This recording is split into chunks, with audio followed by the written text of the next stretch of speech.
Well, it's finally here. The book we've all been dreading. Riri Williams is back, and she's actually a good character. Eve Ewing did the impossible. She made Riri likable.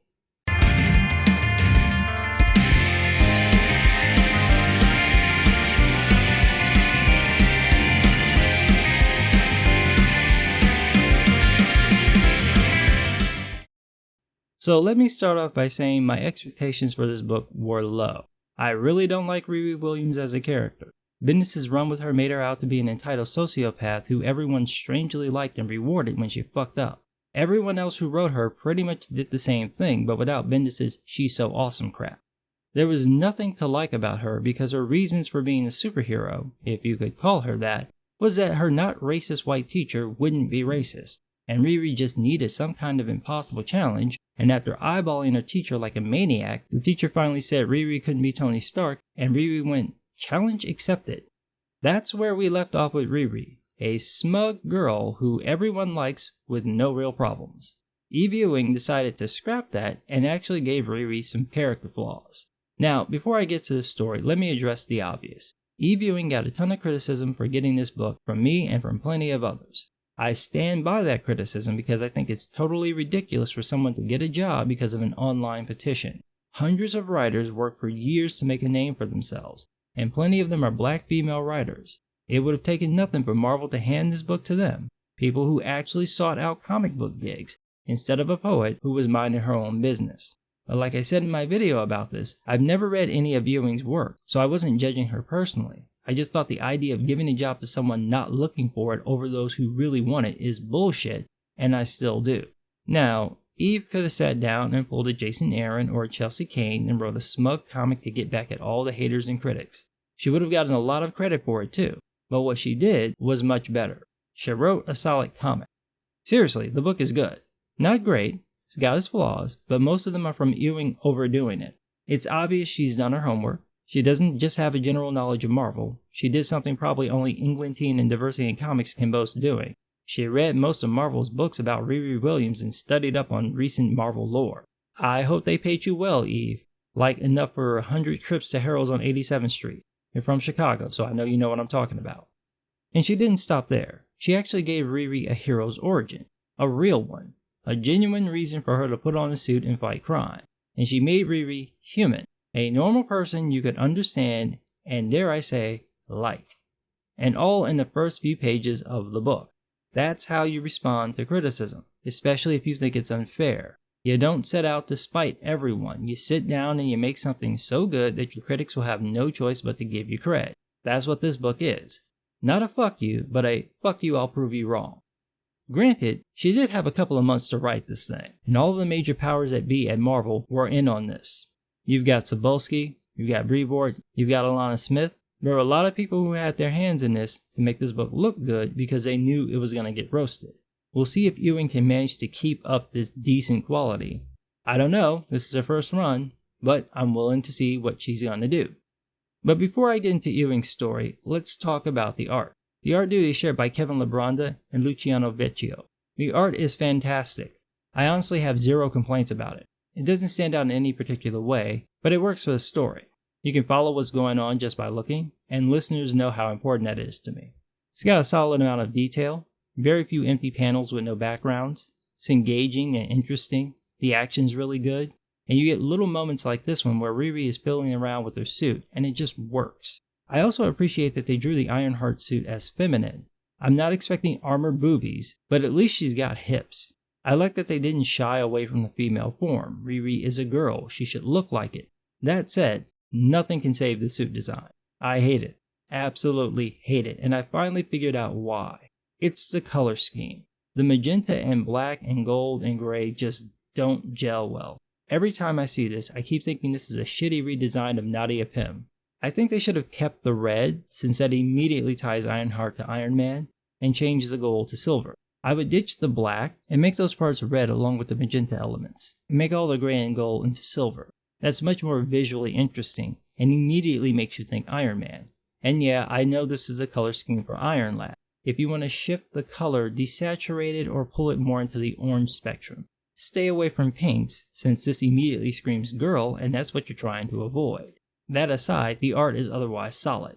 But that's not why you're here. You're here for the story. Well, Ewing gives a good performance. She actually overdoes it, which does hurt the story, but it's forgivable. What she nails though is the opening, and I mean the actual title page. This is the headline copy. Riri Williams is a young girl who dreamed of becoming an astronaut until her best friend and stepfather were killed in a drive-by shooting. Determined to find a way to protect her hometown of Chicago, Riri reverse engineered Tony Stark's Iron Man design to create her own armor. Now she soars the skies as Ironheart. Now that's how you create a new hero. And that's a solid bit of retcon in there too, because that's not why she actually made the armor. Ewing also does a smart thing by treating this issue like someone's first with a character. Instead of assuming that the readers know everything about Riri, Ewing tells us through Riri's inner thoughts. There's a good bit of retconning of Bendis' sociopath origin, and it works. The new Riri is a person motivated by survivor's guilt. She lost her father and best friend and can't understand why she's here and they're not. This isn't new ground, but it's well tread and it pulls you in. Riri feels alone and wants to be left alone. She doesn't want to let anyone in, even blowing off her lab mates when they try to hang out with her. They literally spell out, "We're inviting you to breakfast," and she's like, "Nah, I'll pass." So she's got a character flaw. That makes her human, makes her relatable, makes her likable. Well done, Ewing. You did the impossible. I want to know more about this character. The story is pretty basic. The MIT dean invites some diplomats into Riri's lab without telling her, and she has to try to schmooze when she just wants to be left alone.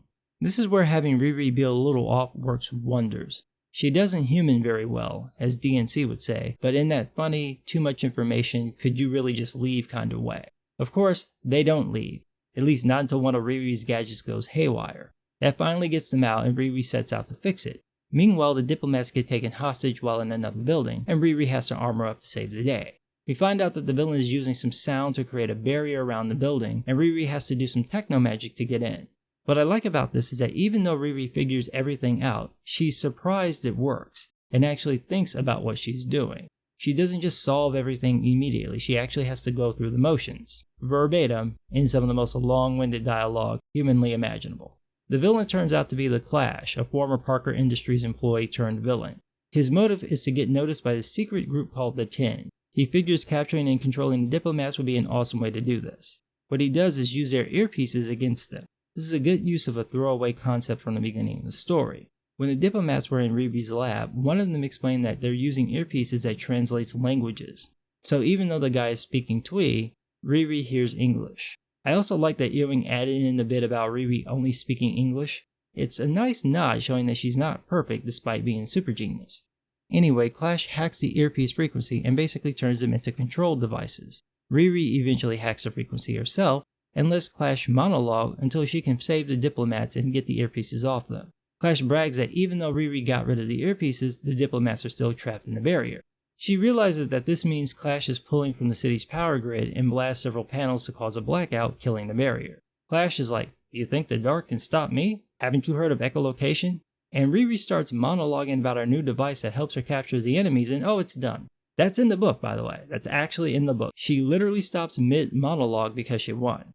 And then he does this little move here at the end where he hands her a disc from the 10, and I just had to think to myself, Eve, did you watch DNC's videos where he said Riri was a villain? Because you just had the villain hand her a villain business card.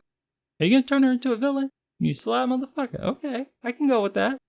So then we get this scene where Riri gets a call from a neighborhood boy named Xavier, and they chat and chat and chat. Riri actually tries to blow him off and then realizes she never gave him her number. And she's like, "How'd you get my number?" And he's like, "We've been friends forever." And she's like, "Yeah, but I didn't give you my number. How'd you get my number?" So he owns up that his mama told him to call her. And Riri's about to hang up until Xavier manages to talk her into staying on the phone.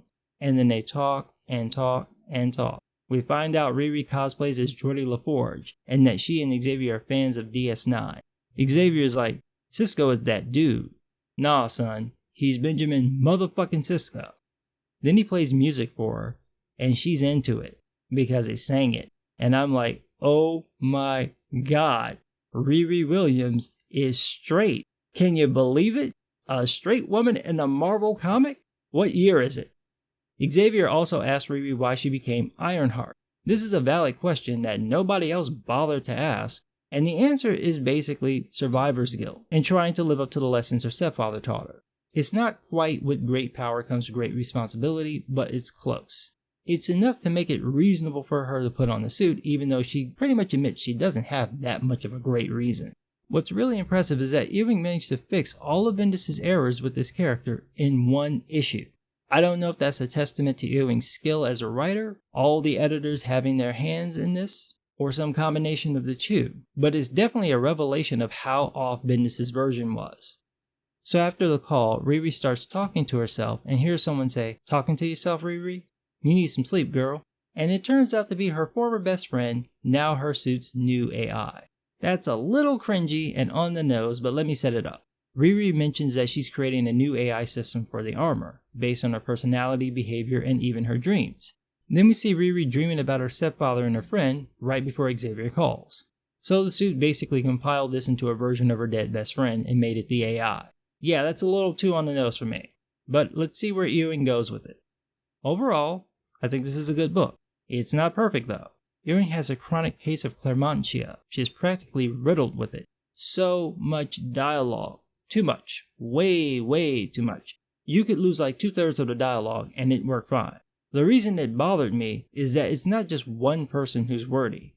Everyone drops these massive speeches, sometimes to the point of ruining a good joke. Like when Riri breaks into the building and she stumbles onto the Clash going full on Bond villain. She says, "Hey, sorry, I'm still new to this. I was going to stand here and do a slow clap or some other kind of witty interest thing, but it seemed like you might start killing people, so I figured I should get to the point. And while you were talking, girl, he could have killed 8 people and got a coffee." Shorten that up and it works much better. Something like, "Hey, I was going to slow clap, but it seemed like you might start killing people, so..." And then she attacks. That flows a lot better, and it makes it seem like she's really concerned. If Riri being long-winded is a joke though, then everyone else should be short with their words, and probably cut her off at some point. Let them catch her monologuing. Play with it. But everyone can't talk like they're in an Aaron Sorkin show. Honestly though, that's my only real criticism. I don't like the suit, too damn wordy, and maybe change up how you handle the caption boxes because Riri's word balloons are also squarish. It's really easy to confuse her thought captions with her actually speaking when they're in the same panel. But other than that, I liked it. Nice by-the-numbers relaunch/retcon of the character. This is how you introduce a new character. This is how you respond to criticism. You don't insult the buyer, you don't insult the audience, you don't insult the fan, you try to win them over. Now I know some folks are done with Marvel, but you really should give this book a try. And for all the far lefties out there, this is a good book. So you better buy this book. I want to see this issue with legit high orders come next month. I'm for real. Y'all say y'all support this type of stuff, you better buy the fucking book. And by the way, you better up your game, because Ewing got the second base on her first try, which is better than most of you can do when you've got an entire year's worth of books. So y'all better reward that by supporting the book, because if you don't, we're going to see that you're all full of shit. That's it. Go ahead, pick up this book. I think you'll enjoy it. And if you read it and you didn't like it, let me know what you think in the comments below. Thanks for listening.